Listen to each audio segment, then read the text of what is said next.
Ndewo na ụmụ Igbo, ekelekwa m unu. Igbo ndị ọma nji eme ọnụ. Ụmụ Igbo ekelekwa m unu. Ana m asịkwa ka afọ tata maala anyị ncha niile mma. Aka m bụkwa onye nke gị nwada gbara ụma ụzọ mmiri. Wee na-asị ka chi afọ taa fọgbuola anyị ndị ilo.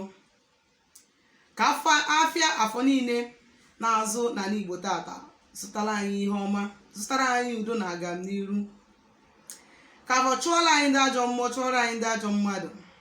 Ka nne ana mee ka anyị na-azụ ụkwụ, ka anyị na-azọta ihe ọma, na-azọta udo, na-azọta ndụ, na-azọta ahụ isi ike, na-azọta ịdị mma, ihe akụakụ na ihe enwenwe, promotion, success. Kacha anyị na-ezu n'ezu anyị na mmụọ niile anyị na-achụrụ àjà gọzie anyị, mee ka akara niile anyị ji pụta ụwa chakee, ka anyị nweta ihe ọma niile anyị ji maka ya wee bi ụwa.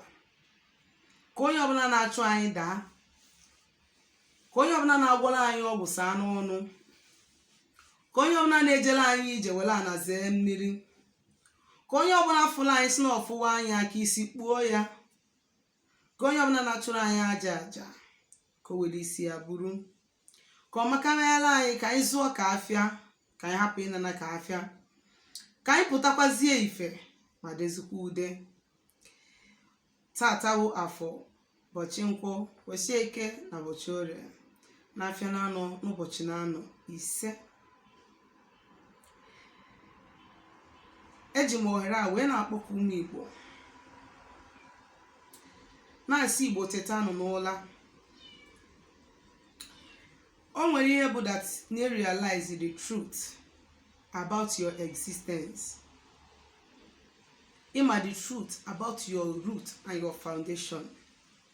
You have to seek for the truth before the truth can be revealed to you.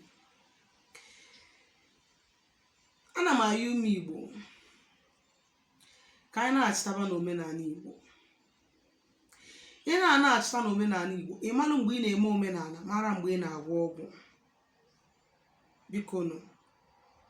So that ka anyị nwere ike wee hapụ ị na-akọ, iwe hapụ ịhapụ akpụ wee na-akọzi akpụkpa. Ka anyị malụ mgbe anyị jefewere ụkwụ, ka anyị malụ mgbe anyị nọzikwa n'eziokwu na atọ n'ala Igbo, ka anyị malụ mgbe anyị sokwa ụkwụ ndị mbụ na ndị egede, ka anyị malụ mgbe anyị so ụkwụ ndị ichie anyị na ndị Igbo gbogbo ndị mere ọdịnala mgbe gburugburu. Ka anyị hapụ ị na-agagharị na-achọ ya n'ike. Ana m agwa ụmụ Igbo si ụmụ Igbo n'ọdịnala Igbo dị ka ebe emebere ọkụ. Ị nwere ike jee kpọta nkụ wee first of all iwe butasi ekwu, iwe gwuo ekwu gị, ekwu ije esi nne, iwe jee chọọ nkụ,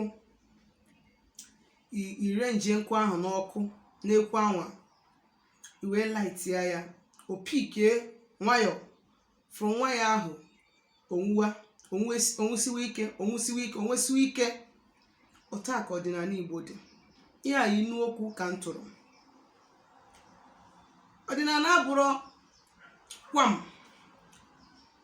onye ọbụla nwe onye ike jekwuru mmadụ si anyị lọha n'ọlụ a, kedu mgbe ị ga-eji wee fụba rizọt ya. Onye ahụ bụ mmụọ ịchụrụ aja.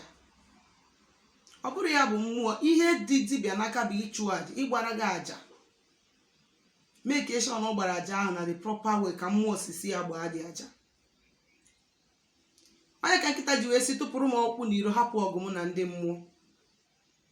Dibịa tụpụghị ọkpọ ba ime gịnị? Ịgba aja the proper way o si kwesị igbu ya.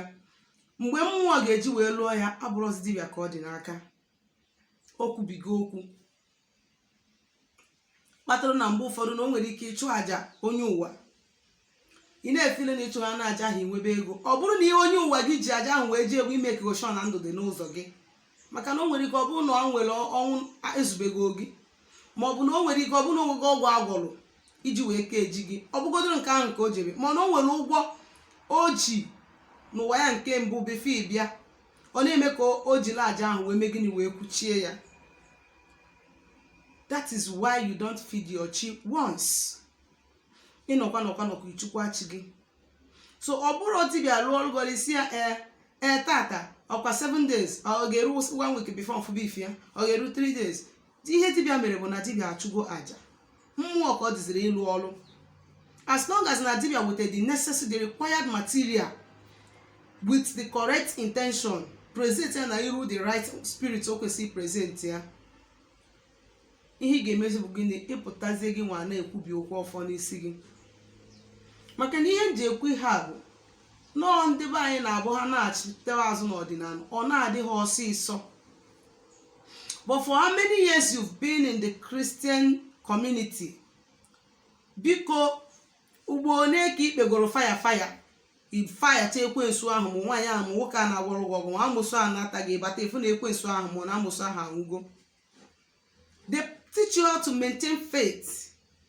Mana ịbịa n'ọdịnala Igbo ịchọba ka ọ bụrụ kwamkwam, onye kpatara iji abanye ndị agụ n'aka. Ịbanye agụ n'aka kọmitie gị na things ị na-amarọ ka ị esi wee pụta, ma ịbanye agụ n'aka ọkọmitie gị mee gị like this, lose your star, okay your star, ị na-atazi afọ ịdị empty. Onye kpatara nje aba agụ n'aka agwụọrụ n'ọgwụ a na-akpọ oke ite ọgwụ ego, asị gị na onwere na nke ahụ ebuni ka eji eme ya, na nke ahụ ewu ka eji eme ya, na nka ị nọ n'ime ebe ahụ na tempụl ahụ ebe ahụ ọ na-arị ya wee fụ ihe ọ na-atinye ebe ahụ. So ndụmọdụ na-enye ụmụ Igbo bụ gịnị? Ịkpa na anakpa n'ọfọ, kpaa na anakpa n'ọfọ. There is no way mmụọ ga na-esi agbago ụgwọ for over 50 years, over 20 years, over 30 years. Ime onwe ga align for the first time. You may expect na heaven and earth ga fall for you. You are just introducing yourself to that entity for the first time. Hear me clear. Anaghị m ekwu nke m ka ị like ya mụ, aga m agwa gị nke bụ eziokwu. So that na mama ndị n'anya ndị iche ma ndị a na-eme, the more ndị na-eme ndị mmadụ, the more you look, the less you see.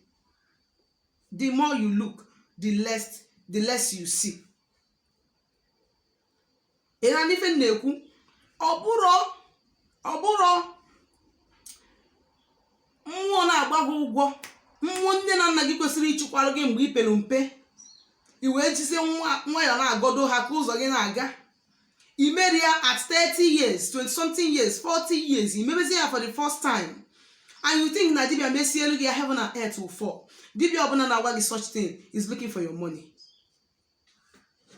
Yes, ihe ọ chọgodo ka ọlụgodiri gị ọlụ ahụ mfe. But truth be told, ịgwa gị eziokwu n'aka ịkwụ ọtọ, ọ bụ na mmụọ na-agba gị ụgwọ for the first time, ihe ị ga-eme bụ imegodu irreconcile. That is why you need a dibia to help you reconcile with that spirit. Which dibia mezieli gị ya, from time to time you can call upon that entity on your own, or bịaza gị, as long as no mmụọ gị na ya so.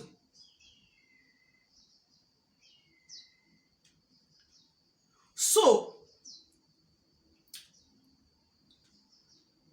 ọ bụrụ na ịlụ ọrụ mmụọ, you love spiritual work for the first time, please bear it in mind that you are just reconciling with that entity. Onwekwazie ihe special thing ị chọrọ ka o meelu gị, gị nwa ka ọ dịziri ịchọ ihe ị ga-egburu ya, ma anụ ga-egburu ya, ma ji ga-achụrụ ya, wee sị ya this thing I want it. Because that first one ihe mere gịnị, ime onwe gị reintroduce, ime onwe gị realign onwe gị with that entity, because enwego disconnection for years. Dibia nke alụrụ m ọla afụghọ m ya, dibia nke alụrụ m, ịma mmụọ nke imetara emeta bifo ịchọpụta onwe gị, ịchọpụta onye ịbụ, ma ịchọpụta ihe na-eme n'ụzọ gị ka mmụọ aka ji ya na-akọrekt. Ịma mmụọ nke ime n'ụwa nke ị bịara abịa ka mmụọ ji na-akọrekt. So ihe nji ekwu ya bụ maka ndị ọ na-adị ọsịsọ n'ọdịnala, maka ndị ọ na-adị ọsịsọ n'ọdịnala Igbo. Ọ bụ ha na ọ dị gị ọsịsọ ịwaba. Yotago, Mwa did not just hear na nwelu call tata bidia tata rute level no. I built myself.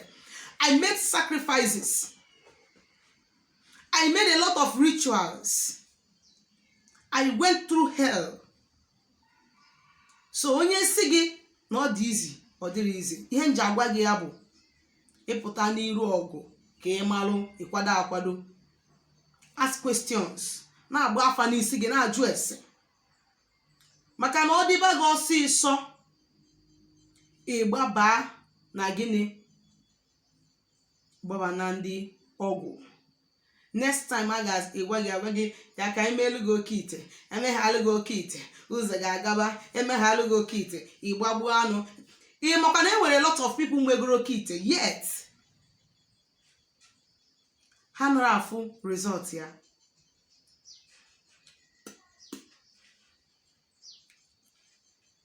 Ị ma na enwere a lot of people nwegoro oke ite yet they don't see the results. Maka gịnị? Na mmụọ so ha siri ike, their spirit adịrọ weak. That is why ọ na-abụ ha mee ya ihe n'ebe a n'ebe. You need to find out why those things are happening to you. You need to know why you are facing such problem and tackle your problem from the roots. You have to fight and tackle your problem from the roots. There is no shortcut in Ọdịnala Igbo.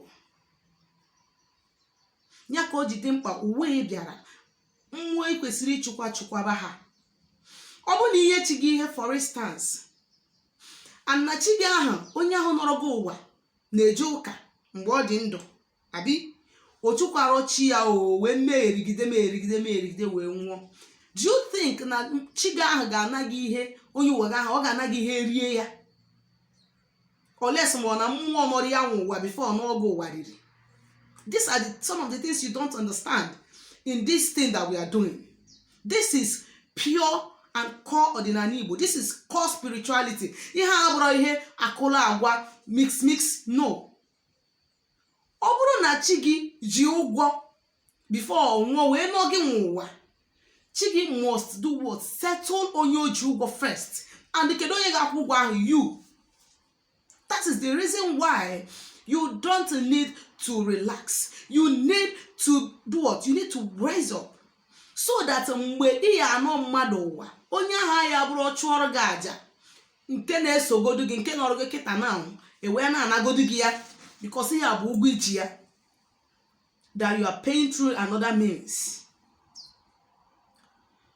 Ihe na-ekwu okwu ya bụ why you should not rush your way in Ọdịnala Igbo.